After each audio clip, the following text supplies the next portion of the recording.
everyone! This week's activity for babies is called DIY drums. You will need an empty plastic bowl or container such as an ice cream container and some empty kitchen roll tubes like this. Place the container upside down on the floor in front of your baby. Show them how to bang on the container with their hands like this.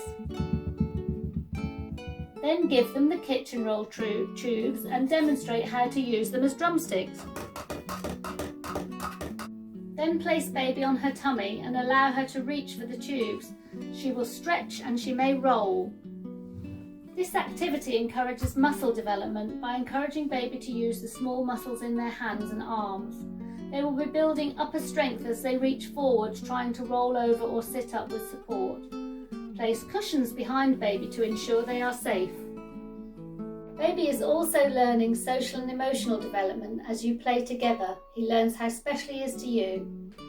Banging the tubes on the container demonstrates cause and effect and supports auditory learning. This helps form and strengthen the connections in your baby's brain. Always remember to ensure your baby is safe at all times and have lots of fun making music with this activity.